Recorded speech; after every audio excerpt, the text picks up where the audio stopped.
Hello friends, एक बार फिर से स्वागत है आप सभी का। तो हम बात कर रहे थे अरस्तू की। तो चलिए बात करते हैं आज अरस्तू के विधि के शासन की।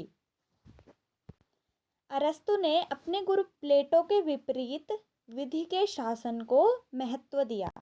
मतलब कि प्लेटो ने विधि को अज्ञान माना और दार्शनिक राजा का विवेक किसी भी विधि या अध्यादेश से ज़्यादा महत्वपूर्ण है, ऐसा प्लेटो ने कहा। और अरस्तु ने विधि को युग युग के अनुभव की संचित निधि माना और कहा कि विधि वासना रहित विवेक है। अरस्तु ने विधि को सद्गुण का पर्याय माना और अपनी रचना पॉलिटिक्स में कहा कि जब व्यक्ति विधि व न्याय से परिपूर्ण होता है तो वह सर्वोत्तम होता है, परंतु इससे अलग होने पर वह निकृष्ट बन जाता है। अरस्तु के अनुसार विधि अवैयक्तिक होती है क्योंकि विधि शासक व शासित दोनों पर समान रूप से लागू होती है। मतलब कि शासक व शासित दोनों विधि के लिए समान हैं। अब बात करेंगे अरस्तु की नागरिकता की। नागरिकता का विचार सर्वप्रथम अरस्तु द्वारा ही प्रतिपादित किया गया तथा अरस्तु ने कहा कि वे व्यक्ति नागरिक हैं जो शासन कार्यों में भाग लेते हैं तथा अपना योगदान देते हैं। आधुनिक नागरिकता का मूल आधार अधिकार है, यानी कि आधुनिक नागरिकता जन्म से या किसी भूभाग में निवास करने से प्राप्त हो जाती है, किंतु अरस्तु की नागरिकता कुछ लोगों के लिए नहीं होगी, जैसे कि महिलाओं के लिए, बूढ़े एवं बच्चों के लिए, दासों के लिए, विदेशियों के लिए और शिल्पी, इन लोगों को नागरिकता प्रदान नहीं होगी। अर्थात अरस्तु की नागरिकता जन्म या निवास के आधार पर प्राप्त नहीं होती है। अब बात करेंगे अरस्तु के संपत्ति पर विचारों की। अरस्तु के अनुसार व्यक्ति का मूल विकास नैतिकता में है और नैतिकता आंतरिक होती है, लेकिन नैतिकता के विकास के लिए बाहरी परिस्थितियां भी आवश्यक हैं और इन परिस्थितियों में संपत्ति प्रमुख है। अरस्तु के अनुसार संपत्ति का अर्जन दो प्रकार से होता है, एक प्राकृतिक तरीके से, दूसरा शोषण की विधि से। अरस्तु के अनुसार मछली पालन करना, कृषि कार्य करना इत्यादि संपत्ति अर्जन के प्राकृतिक तरीके हैं, जबकि व्यापार और वाणिज्य से प्राप्त संपत्ति शोषण की विधि से अर्जित की जाती है। लेकिन अरस्तु प्राकृतिक विधि द्वारा अर्जित संपत्ति को ही वैध मानता है। अरस्तु के अनुसार संपत्ति पर स्वामित्व व्यक्ति के बजाय परिवार का होता है। अरस्तु ने संपत्ति वितरण के 3 तरीके बताए। पहला, व्यक्तिगत संपत्ति और सामूहिक उपभोग। दूसरा, सामूहिक संपत्ति और व्यक्तिगत उपभोग। तीसरा, सामूहिक संपत्ति और सामूहिक उपभोग। अरस्तु प्रथम वितरण के तरीके को, यानी कि व्यक्तिगत संपत्ति और सामूहिक उपभोग को सबसे अच्छा मानता है। बात करेंगे क्रांति के विचार की। अरस्तु ने शासन प्रणाली का विशद वर्णन करते हुए शासन प्रणालियों के परिवर्तन का भी उल्लेख किया है। अरस्तु के अनुसार शासन प्रणाली या संविधान में परिवर्तन ही क्रांति है।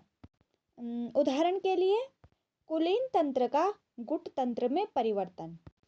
अरस्तु के अनुसार क्रांति का मूल कारण गरीब वर्गों में समान होने की आकांक्षा है तथा धनी वर्गों द्वारा विषमता बनाए रखने हैं। इस मूल कारण के अतिरिक्त क्रांति के अन्य कारण भी होते हैं, जैसे कि शासकों की धृष्टता तथा लाभ की लालसा, सम्मान की लालसा, मतलब अयोग्य को सम्मानित व योग्य को अपमानित करना। अगला कारण है शासन करने वाले व्यक्ति अयोग्य। अगला, घृणा करने के कारण भी क्रांति होती है, क्योंकि धनी वर्ग में जनता शासकों से घृणा करती है। समाज में गरीब व धनी वर्गों में असंतुलन ही क्रांति का मूल कारण है। राज्य के किसी एक अंग का आवश्यकता से अधिक शक्तिशाली होना भी क्रांति का कारण है। बात करेंगे क्रांति को रोकने के उपायों की। अरस्तु के अनुसार क्रांति रोकने का सबसे उपयुक्त उपाय मध्यम वर्ग का शासन है। दूसरा उपाय, जनता में अपने कानून के पालन व उसके प्रति सम्मान की भावना होनी चाहिए। अगला, शासकों का जनता से व्यवहार अच्छा होना चाहिए। अगला, समाज में विषमता का अभाव होना चाहिए। एक व्यक्ति या वर्ग आवश्यकता से अधिक संपत्ति अर्जित न कर सके तथा सार्वजनिक संपत्ति किसी विशेष व्यक्ति द्वारा न हड़पी जाए। अगला, शिक्षा पद्धति ऐसी हो जिससे व्यक्तियों में सद्गुण का विकास हो। अर्थात एक न्यायपूर्ण समाज में क्रांति की भावना कम होती है। बात करते हैं शासन प्रणाली के वर्गीकरण की। अरस्तु के अनुसार शासन प्रणाली के दो रूप हैं। पहला, शासन प्रणाली का शुद्ध रूप। इसके अंतर्गत आते हैं राजतंत्र अर्थात एक व्यक्ति का शासन।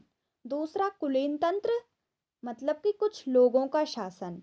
और तीसरा, संवैधानिक शासन तंत्र यानी कि बहुमत का शासन।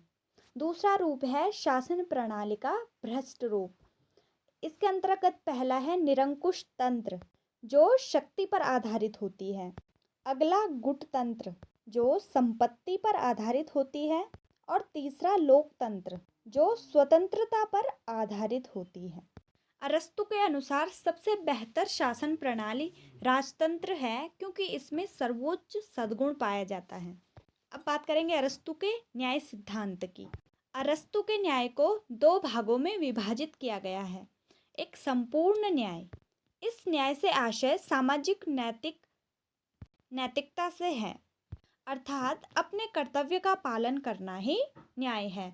दूसरा है विशेष न्याय। इसके दो भाग हैं। पहला, संशोधनात्मक न्याय मतलब कि विधि के अनुसार कार्य नहीं करने पर राज्य द्वारा दंड दिया जाना, अर्थात व्यक्तियों के आचरण को सुधारने के लिए राज्य द्वारा दंड या शक्ति का प्रयोग किया जाना चाहिए। अगला है वितरणात्मक न्याय। इसके अनुसार राज्य द्वारा व्यक्तियों में पद, सम्मान एवं पुरस्कार का वितरण करना शामिल है। अब बात करेंगे अरस्तु के प्रसिद्ध ग्रंथों की। सर्वप्रथम नंबर 1 पॉलिटिक्स, दूसरी है on the shawl and on memory and recollection, तीसरी मैथाफिजिक्स या मेटाफिजिक्स, अगली निकोमचे एथिक्स, अगली history of animals, generation of animals, movement of animals, physics. अरस्तु ने जंतु इतिहास यानी कि हिस्ट्री ऑफ एनिमल्स में लगभग 500 प्रकार के विविध जंतुओं की रचना, स्वभाव, वर्गीकरण और जनन आदि का व्यापक वर्णन किया। अरस्तु को फादर ऑफ बायोलॉजी का सम्मान भी प्राप्त है। तो दोस्तों आज के लिए इतना ही। अगर आपको वीडियो पसंद आए तो प्लीज़ लाइक, शेयर और सब्सक्राइब करें। धन्यवाद।